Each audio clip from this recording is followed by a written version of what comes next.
بسم الله الرحمن الرحيم اتل ما أوحي إليك من الكتاب وأقم الصلاة إن الصلاة تنهى عن الفحشاء والمنكر ولذكر الله أكبر والله يعلم ما تصنعون صدق الله مولانا العظيم وقال النبي صلى الله عليه وسلم بني الإسلام على 5 شهادة أن لا إله إلا الله وأن محمدا رسول الله وإقام الصلاة وإيتاء الزكاة والحج والصوم رمضان أو كما قال عليه الصلاة والسلام আমরা সবাই দরুদ ইব্রাহিম পড়ি اللهم صل على محمد وعلى آل محمد كما صليت على إبراهيم وعلى آل إبراهيم إنك حميد مجيد اللهم بارك على محمد وعلى آل محمد كما باركت على إبراهيم وعلى آل إبراهيم إنك حميد مجيد সবাই জুড়ে বলি সাল্লাল্লাহু আলাইহি ওয়াসাল্লাম। আলহামদুলিল্লাহ, কুন্দা পশ্চিম পাড়া মুন্সিবাড়ি হিলপুল ফজল যুব সংগঠনের উদ্যোগে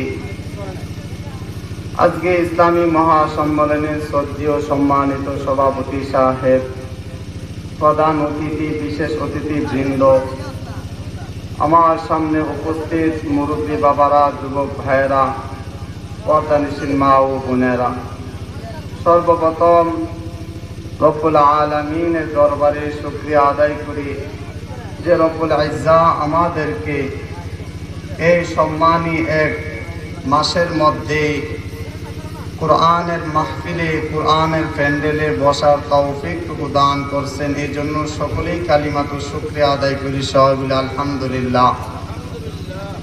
আমি আপনাদের খেদমতে আল্লাহ তাআলার তৌফিকে কুরআনুল কারীমের এক কানা আয়াতে কারিমা তেলাওয়াত করেছি। হুজুর সাল্লাল্লাহু আলাইহি সাল্লামের অসংখ্য গণিত হাদিসের ধনভাণ্ডার সমূহ থেকে এক কানা হাদিসের টুকরো আপনাদের সামনে তেলাওয়াত করেছি। কোরআন এবং হাদিসকে সামনে রেখে একটি গুরুত্বপূর্ণ বিষয়ে অল্প সময়ে আলোচনা করার ইচ্ছা করেছি। ওমা তৌফিক ইল্লা বিল্লাহ। সম্মানিত উপস্থিতি কেরাম, আমি যে আপনাদের সামনে কোরআনুল কারীমের আয়াতে কারিমা তেলাওয়াত করলাম, আল্লাহ সুবহানাহু ওয়া তাআলা এই আয়াতের ভিতরে গুরুত্বপূর্ণ একটা বিষয় নিয়ে আলোচনা করে, যেই বিষয়টার নাম হলো নামাজ। বলেন, বিষয়টার নাম কি? নামাজ। আসলে নামাজ এটা আমরা বলি, কিন্তু শরীয়তে ইসলামে এই নামাজের গুরুত্ব অনেক বেশি। বলে কেমন বেশি? আল্লাহর রাসূল সাল্লাল্লাহু আলাইহি সাল্লামের আমার তেলাওয়াতকৃত হাদিসের মধ্যে বলেন, একজন মানুষ যখন কালিমা পড়ে মুসলমান হয়, তখন তার উপর সর্বপ্রথম যে ইবাদত তার উপরে প্রত্যাবর্তন হয়, তার উপর যে ইবাদতটা করা লাজিম হয়ে যায়, তা হলো নামাজ। আমি আপনাদের সামনে নামাজ সম্পর্কে 3টা বিষয় আলোচনা করব। এক নাম্বার প্রশ্ন, নামাজ আমি কেন পড়ব? দ্বিতীয় নাম্বার প্রশ্ন হলো, নামাজ পড়লে আমার লাভ কি? তৃতীয় নাম্বার প্রশ্ন, নামাজ না পড়লে আমার ক্ষতি কি? এই তিনটা বিষয়ের উপর কোরআন হাদিস থেকে আমরা ইনশাআল্লাহ কিছু আলোচনা শুনব। সবাই ধৈর্য সহকারে আমলের নিয়তে আল্লাহ সুবহানাহু ওয়া তাআলা আমাদের সকলকে শোনার তৌফিক দান করুন, সবাই বলি আমিন। প্রথম নাম্বার প্রশ্ন হলো, নামাজ আমি কেন পড়ব? এর উত্তর আল্লাহ সুবহানাহু ওয়া তাআলা সূরাতুত তাহার 132 নম্বর আয়াতের মধ্যে বলেন, বিসমিল্লাহির রহমানির রহিম ওয়া'মুর আহলাকা বিস-সালাহ ওয়াসতাবির আলাইহা লা নাসআলু আলাইকা রিজকা নাহনু নারযুকুকা ওয়াল আকিবাতু লিত-তাকওয়া। রব্বুল আলামিন বলেন, নবী আমার, আপনাকে আমি আল্লাহ সুবহানাহু ওয়া তাআলা নামাজ, আপনার পরিবার পরিজনকে, আপনার উম্মতকে নামাজের জন্য আপনি স্বয়ং রাসূল নির্দেশ করেন। সুবহানাল্লাহ বলবেন না? আল্লাহ তাআলা বলেন, রাসূল আপনি আপনার পরিবার পরিজন, আপনার উম্মতদেরকে নামাজের জন্য আদেশ করুন। ওয়াসতাবির আলাইহা, এবং আপনিও নামাজের উপর অবিচল থাকুন। সুবহানাল্লাহ বলেন না? তাহলে এই আয়াতের দ্বারা কি বুঝলাম? যে আল্লাহ তাআলা স্বয়ং রাসূলের মাধ্যমে তার উম্মতকে, তার ফ্যামিলির সদস্যদেরকে নামাজের আদেশ করলেন এবং রাসূলকেও নামাজ পড়ার জন্য নির্দেশ করলেন। তাহলে প্রথম প্রশ্ন ছিল, নামাজ আমি কেন পড়ব? এর উত্তর হলো, আল্লাহ তাআলা নামাজ পড়তে আদেশ করছেন, রাসূল নিজে নামাজ পড়ছেন, এই জন্যে আল্লাহর আদেশ এবং রাসূল নামাজ পড়ছেন যেহেতু, এই জন্য আমি নামাজ পড়ব। বুঝাইছে ভাই? এ হলো প্রথম প্রশ্ন। দ্বিতীয় নাম্বার প্রশ্ন, নামাজ পড়লে আমার লাভ কি? পৃথিবীতে যত মানুষ দেখেন, কোনো মানুষ লাভ ছাড়া কোনো কাজ করে না। করে আপনাদের এলাকায়? আমাদের এলাকায় কেউ করে? সকালবেলায় যে এই যে ক্ষেতের মধ্যে ধান লাগাইতে যাও, আচ্ছা কেউ কি বিনা পয়সা যাইবে? কেউ যাবে না। লাভ ছাড়া দুনিয়ার কোনো কাজই করে না। আমাদের সমাজে একটা কথা বলে যে লাভ ছাড়া মানুষ তুলার, বিনা পুঁজিতে বিনা লাভে মানুষ তুলার বস্তাও কি করে না, বহন করে না। তো আল্লাহ তাআলা, আমি যে নামাজ পড়ো, নামাজ পড়লে আমার লাভ কি? আসুন, আমি যে নামাজ পড়বো আমার লাভ কি? আল্লাহ তাআলা কুরআনুল কারীমের মধ্যে বলেন, বিসমিল্লাহির রহমানির রহিম ওয়া'মুর আহলাকা বিস-সালাহ ওয়াসতাবির আলাইহা লা নাসআলু আলাইকা রিজকা নাহনু নারযুকুকা ওয়াল আকিবাতু লিত-তাকওয়া। রব্বুল আলামিন বলেন, আল্লাহ সুবহানাহু ওয়া তাআলা বলেন, নবী আপনি আপনার সদস্যদেরকে, আপনার উম্মতদেরকে নামাজের জন্য আদেশ করুন। কারণ জানেন নামাজ পড়লে লাভ কি? কারণ আমার যে বান্দা নামাজ পড়বে, আপনার যে উম্মত নামাজ পড়বে, আমি রব্বুল আলামিন তাকে দুনিয়ার মধ্যে, আমি রব্বুল আলামিন তার রিজিকের ব্যবস্থা আসমানি ভাবে করে দিব। সুবহানাল্লাহ বলবেন না? লা নাসআলু আলাইকা রিজকা। রব্বুল আলামিন বলেন, নবী আমার, আপনার উম্মতকে যদি নামাজ পড়ে আপনার কোন উম্মত, ওই নামাজের বিনিময়ে আমি রব্বুল আলামিন তাকে ইজ্জতের রিজিকের ব্যবস্থা আসমান থেকে কইরা দিব। তাহলে নামাজ পড়লে লাভ কি? প্রথম, আল্লাহ তাআলা আমাদের রিজিকের ব্যবস্থা কি করে দিবেন? করে দিবেন। মানুষ রিজিকের জন্য কত পেরেশানি করে, মানুষ দেশ ছেড়ে বিদেশে চলে যায় শুধুমাত্র রিজিক অন্বেষণ করার জন্য। সারাদিন পরিশ্রম করে, খেতে খামারে চাকরিজীবী চাকরি করে, পরিশ্রম করে রিজিকের জন্য। কিন্তু আল্লাহ তাআলা বলেন, বন্ধু আপনার উম্মত যদি নামাজ পড়ে, আমি রব্বুল আলামিন তাদেরকে আমার যে রিজিকের ধনভাণ্ডার, আসমানের রিজিকের দরজা ওই উম্মতের জন্য আমি খুলে দেব। সুবহানাল্লাহ বলেন না? তাহলে নামাজ পড়লে লাভ কি? আল্লাহ তাআলা কি করবেন? রিজিকের ব্যবস্থা করে দিবেন। কিন্তু আমরা নামাজ পড়ি না। আমরা মনে করি যে আমাদের ক্ষেত থেকে বুঝি রিজিক আসে, এখন ক্ষেত লাগামু, এর থেকে আমাদের রিজিক আইবে। আচ্ছা ভাই, ক্ষেতের থেকে কি রিজিক আসতে পারে যদি আল্লাহ না দেয়? কখনো ক্ষেত আপনাকে আমাকে রিজিক দিতে পারে না। আল্লাহ তাআলা যদি তার অনুগ্রহ দয়া আমাদেরকে রিজিকের ফয়সালা না করে। দ্বিতীয় নাম্বার লাভ, আল্লাহ রাসূল সাল্লাল্লাহু আলাইহি সাল্লাম তিরমিজি শরীফের হাদিসের বর্ণনাকার রাবী হলেন হযরত আবু হুরায়রা থেকে বর্ণিত, নামাজকারীদের দ্বিতীয় নাম্বার পুরস্কার। وعن أبي هريرة رضي الله تعالى عنه قال قال رسول الله صلى الله عليه وسلم من غدا إلى المسجد أو راح أعد الله له نزله من الجنة كلما غدا أو راح।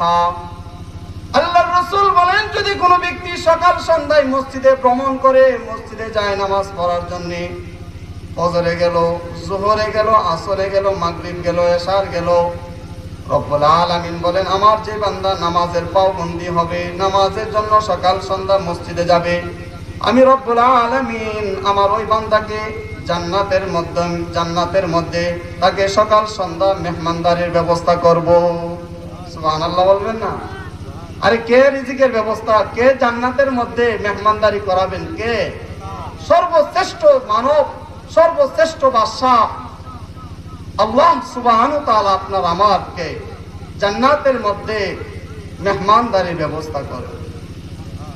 এই জন্য নামাজ পড়ার দরকার আছে কিনা নাই? তৃতীয় নাম্বার লাভ, আল্লাহ রাসূল সাল্লাল্লাহু আলাইহি সাল্লাম হাদিসের মধ্যে বলেন, হাদিসের বর্ণনাকার রাবী হলেন হযরত বুরাইদা রাদিয়াল্লাহু তাআলা আনহু থেকে বর্ণিত। وعن بريدة رضي الله تعالى عنه قال قال رسول الله صلى الله عليه وسلم بشر المشائين في الظلم في رواية في الظلال إلى المساجد بالنور التام يوم القيامة। আল্লাহর রাসূল বলেন, আমার যে উম্মত রাত্রিকালীন অন্ধকার রজনীতে পায়ে হেঁটে হেঁটে মসজিদে যাইবে, অন্ধকার রজনীতে অন্ধকার রাত্রে পায়ে হেঁটে হেঁটে আমার যে উম্মত মসজিদে যাইবে, রব্বুল আলামিন ওই অন্ধকার রজনীর নামাজগুলোকে তার জন্য নূর বানায়া হাসরের ময়দানে তাকে ওই নূরের আলোর দ্বারা জান্নাতে পৌঁছায় দিবে। সুবহানাল্লাহ বলবেন না? আল্লাহ তাআলা ওই হাসরের ময়দানে আমার অন্ধকার রাত্রে যে আমি যাইতাম মসজিদে পায়ে হেঁটে হেঁটে, ওই অন্ধকার রজনীর নামাজগুলোকে রব্বুল আলামিন আমার জন্য কিয়ামতের ময়দানে পরিপূর্ণ একটা নূরের জ্যোতি বানায় আমাকে জান্নাত পর্যন্ত নূর পৌঁছায় দিবেন। সুবহানাল্লাহ, আরো জোরে বলবেন না? হাসরের ময়দান কেমন হবে আল্লাহর রাসূল বলেন, যেই সময় কেউ কাউকে চিনবে না, বাবা তার সন্তানের পরিচয় দিবে না, মা সন্তানের পরিচয় দিবে না, বন্ধু বন্ধুর পরিচয় দিবে না, দুস্থ দুস্থর পরিচয় দিবে না, স্বামী স্ত্রীর পরিচয় দিবে না, স্ত্রী স্বামীর পরিচয় দিবে না। সেই কঠিন মুহূর্তে রব্বুল আলামিন যারা নামাজ পড়বে, যারা নামাজের পাবন্দি করত, যারা মসজিদে যায় নামাজ পড়ত, রব্বুল আলামিন ওই সমস্ত বান্দাদেরকে হাসরের ময়দানে নামাজের বিনিময়ে, নামাজের ইবাদতের বিনিময়ে রব্বুল আলামিন তাকে জান্নাতুল ফেরদাউস দান করে দিবেন। সুবহানাল্লাহ বলবেন না? তাহলে নামাজ পড়লে লাভ আছে কিনা নাই? প্রথম নাম্বার লাভ কি? আল্লাহ তাআলা দুনিয়াতে আপনাকে আমাকে রিজিকের চিন্তা দূর করে দিয়ে আল্লাহ তাআলা আসমানি রিজিকের ব্যবস্থা আমাদেরকে করে দিবেন। এ হলো প্রথম লাভ। দ্বিতীয় নাম্বার লাভ হলো, আল্লাহর রাসূল বলেন, যারা সকাল সন্ধ্যা মসজিদে যাইলো, রব্বুল আলামিন তাদেরকে জান্নাতের মধ্যে সকাল সন্ধ্যা মেহমানদারির ব্যবস্থা করে দিবেন।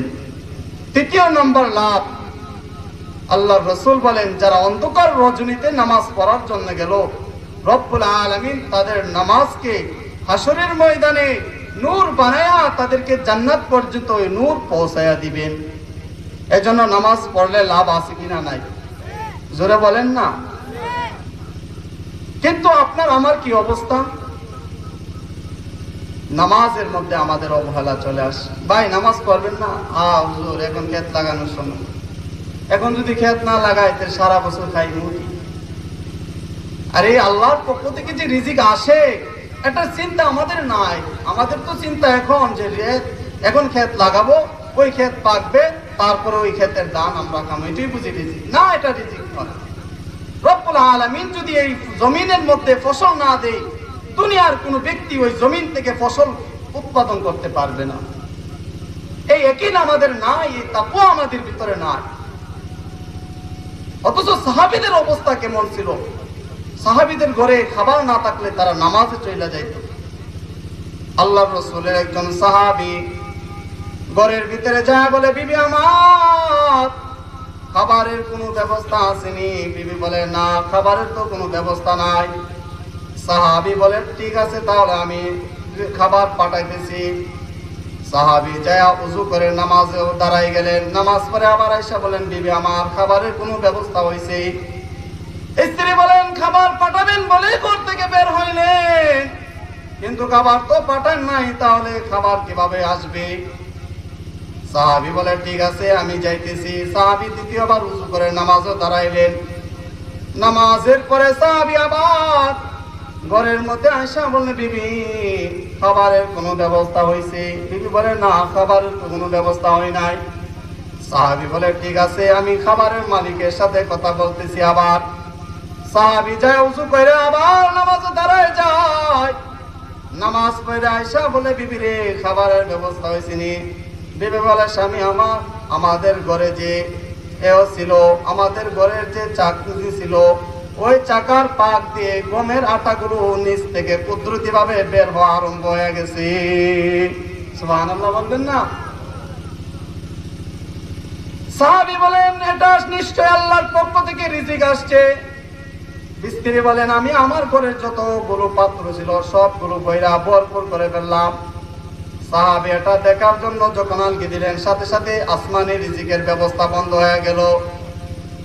সাহাবীরা বলেন, যদি ওই সাহাবী ওই চাকিটা আলগি না দিতেন, কিয়ামত পর্যন্ত ওই নামাজের সাহাবীর বদলতে কিয়ামত পর্যন্ত ওই চাকার পাক দিয়ে আটা বের হইতে থাকতো। সুবহানাল্লাহ বলবেন না? তাহলে সাহাবীদের সম্পর্কটা কেমন ছিল? তাদের সম্পর্কে কি খেতে ছিল নাকি রব্বুল আলামিনের সাথে ছিল? তাদের রিজিকের হালতটা কেমন ছিল? বড় রিজিক নাই, তারা কি ব্যবসার দিকে ঝুঁকছে না আল্লাহর দিকে ঝুঁকছে? আল্লাহর দিকে ঝুঁকছে। আল্লাহর দিকে ঝুঁকার কারণে রব্বুল আলামিন তাদেরকে আসমানি ভাবে রিজিকের ফয়সালা করে দিয়েছে। সে রব্বুল আলামিন কি এখন নাই? আছে না? সে রব কি আমাকে এখন রিজিক দিবে না? অবশ্যই দিবে।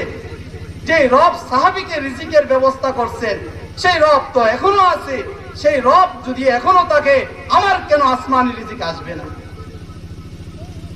এজন্য মেরে মুহতারাম হাজিরিন, নামাজের প্রতি যত্নবান হওয়া চাই। তৃতীয় নাম্বার বিষয় হলো, নামাজ না পড়লে আমার ক্ষতি কি? আল্লাহ রাসূল সাল্লাল্লাহু আলাইহি সাল্লাম তিরমিজি শরীফের 2618 নম্বর হাদিসের মধ্যে হাদিসের বর্ণনাকারী রাবী হযরতে জাবির ইবনে আব্দুল্লাহ থেকে বর্ণিত, নামাজ না পড়লে রাসূল কিভাবে সতর্ক করছেন উম্মতকে, কি ভয়ানক শব্দ ব্যবহার করছেন। قال رسول عن جابر بن عبد الله رضي الله تعالى عنه قال قال رسول الله صلى الله عليه وسلم بين الكفر والإيمان ترك الصلاة। আল্লাহর রাসূল বলেন, কুফর এবং ঈমানের মধ্যে পার্থক্য হলো নামাজ। জোরে বলেন, কুফর এবং ঈমানের মধ্যে পার্থক্য কি? বলেন না, কুফর এবং ঈমানের মধ্যে পার্থক্য কি? নামাজ। দ্বিতীয় নম্বর হাদিস তিরমিজি শরীফের হাদিসে 2619 নম্বর হাদিস, ওয়ান জাবির ইবনে আব্দুল্লাহ রাদিয়াল্লাহু তাআলা আনহু قال قال رسول الله صلى الله عليه وسلم بين العبد وبين الكفر او بين الشرك ترك الصلاه। আল্লাহর রাসূল বলেন, মুমিন বান্দা এবং কাফেরের মধ্যে অথবা মুমিন বান্দা এবং শিরকের মধ্যে পার্থক্য হলো নামাজ ছেড়ে দেওয়া। নাউজুবিল্লাহ বলবেন। তাহলে কি বোঝা গেল? মুমিন বান্দা কাফেরের মধ্যে অথবা শিরকের মধ্যে পার্থক্য কি? বলেন না সবাই, সবাই বলেন নামাজ। মুমিন বান্দা কাফের অথবা মুশরিকের মধ্যে পার্থক্য কি? নামাজ। আল্লাহ রাসূল সাল্লাল্লাহু আলাইহি সাল্লামের আরেকটা হাদিস, তৃতীয় নাম্বার, উম্মতকে কি পরিমাণ ভয়ানক ভাবে আল্লাহ রাসূল বলেন, উম্মত নামাজ ছেড়ো না। কানা আসহাবু মুহাম্মাদিন সাল্লাল্লাহু আলাইহি ওয়াসাল্লাম, কানা আসহাবু রাসূলুল্লাহ সাল্লাল্লাহু আলাইহি ওয়াসাল্লাম। আল্লাহ রাসূল বলেন, মুহাম্মদ সাল্লাল্লাহু আলাইহি সাল্লামের সাহাবীরা শুধুই মাত্র নামাজ ছেড়ে দেওয়া ব্যতীত অন্য কোনো আমল ছেড়ে দেওয়াকে তারা কি মনে করতেন না? কুফরি মনে করতেন না। তাহলে এই তিন হাদিসের দ্বারা আমরা কি বুঝলাম? যে নামাজ ছেড়ে দেওয়াটা এত বড় অপরাধ যে এটা একজন মুসলমান ইমানদার বান্দাকে কুফর পর্যন্ত লিপ্ত করে দেয়। এই জন্য নামাজ ছাড়া যাবে? বলেন সবাই, নামাজ ছাড়া যাবে না। আল্লাহ তাআলা আমাদের সকলকে উক্ত কথার উপর